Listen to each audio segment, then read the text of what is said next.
Alright, Deck Tech Video! Who are we covering today? Yarok the Desecrated. Double triggers? I guess it's double trouble time. Yarok the Desecrated is a Sultai-colored Blink-themed deck, taking advantage of Yarok's ability to allow permanents to double trigger as they enter the battlefield. That trigger goes off either off of the main permanent itself, having its own ETB, or anything else you currently have on your board that says when something enters the battlefield. Yarok gives it a double trigger. So all of our mainstay permanents have some form of a relevant enter the battlefield trigger on them, or they are a card that cares about another permanent entering the battlefield. We begin with cards that do some ramping for us, that help us get to some of our bigger creatures that we are looking to have blink capabilities on. That kind of cards are going to be creatures that especially allow card draw. Drawing extra cards is going to be one of the fundamental ways that we get as much value out of our blink creatures as possible. And then every other blink creature is going to be some form of utility or support. Things that either give protection to our board or act as removal that can be repeatable to help control other threats that are sitting on the battlefield. Everything else that does blink then either helps us create more creature tokens or gets us back any of our other pieces as they have gone to the graveyard. The most powerful of these blink creatures is definitely Agent of Treachery, being able to steal everybody's permanents for as many times as he comes into play. And then the eagle-eyed among you might notice that a lot of these creatures with blinks, they're all elementals. So we're going to be playing Risen Reef, that he will just have exponential amount of triggers every time itself or other elementals enter the battlefield. Our other blink-in support pieces is stuff like Guardian Project and Sire of Stagnation, that don't necessarily are blink targets themselves, but they care about other permanents entering the battlefield, just like what Yarok wants to do. Again, Yarok does not need that permanent to have a trigger on it to double trigger. Anything on your board that says when something enters the battlefield, it will fire off. We don't always find all of our blink spells to be able to flicker these creatures in and out. Or we may also want to do ETBs of any of the opponent stuff that we have going on. This is going to be where the clones come in. Cloning creatures usually being able to hit anything on the battlefield, but sometimes they can only hit our stuff as well. This allows, at worst, a double up of anything we currently already have in play, and best case scenario, if one of our opponents has a creature with a super relevant enter the battlefield trigger, we get to do that trigger too, but better.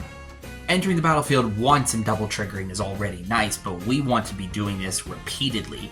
So we're going to be using a variety of effects that allow our creatures to go in and out of the battlefield multiple times. Either this be on permanents like Conjurer's Closet that can flicker, or spells like Displace and Essence Flux that can do it as a one-shot effect. Allowing all of these creatures to do their double trigger again and again and again is exponential value that we will just outpace our opponents very, very quickly. As most of you would know how I build my decks, this deck does come with an infinite combo. We are once again doing the Paragon Drake and Deadeye Navigator combo. It is just a thing that you can do in the deck to create infinite mana. This time, though, we have access to different colors outside of blue, and all of that extra mana can be put towards a variety of uses. One of the mainstay ones that I use in here is drawing into Villainous Wealth to have it be an X-determined infinite number to deck all of our opponents out of the game.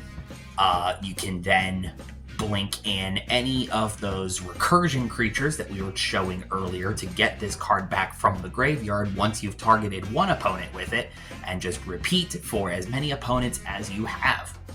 Those pieces are our fundamental backbone on what the blink strategy is trying to do. The rest of the deck is filled out with Sultai good commander pieces. Other forms of ramp that are not stapled onto blink creatures, again, help accelerate us to these bigger pieces that we are looking to play. and then other instants and sorceries and spells that help control the board as we get set up. So things like counter magic, spot removal, special shoutouts to Oubliette, as it is essentially a black Oblivion ring that does have a double ETB trigger when Yarok is down in play. We are also playing a variety of creature protection spells, as Yarok is a very big target once he comes down into play. And then just other key cards I have is just this one-of Ponder I have sitting around, a single board bounce spell, Mystic Reflection, which can get really wacky on both your opponent's board or your board, depending on what you'd like to target with the thing as it enters the battlefield, and your one-of Silver Bullet Tutor, Demonic Tutor. Mana base is as you would expect with a typical 3-colored deck, a variety of fixing lands, some fetchable lands, things of that nature. I did just want to showcase specifically, though, the Scry lands, or the newly added into the game, the Surveil lands from Murders at Karlov Manor. Both have enter the battlefield triggers as they come into play. These can be doubled off of Yarok the Desecrated. Please consider adding those new Surveil ones into this build as well if you don't like the Scry lands. They would give you exponential value as you play them. I love some great blink value, and Yarok the Desecrated is absolutely one of my favorites for this strategy, just capitalizing on exponential value of creatures entering the battlefield, other permanents double triggering, and just accelerating your board twice as fast as anybody else is able to do, with the added little sprinkles of elemental, tribal, and clones. It's such a blast to play. If you are interested to see this deck in action, we have a Thought Clash Live episode available where I'm piloting this deck up against 3 of our other friends on our Discord server, which you can also be a part of in the description of this video below. Thank you very much for watching, and I hope you enjoyed watching this super quick deck tech for Yarok the Desecrated.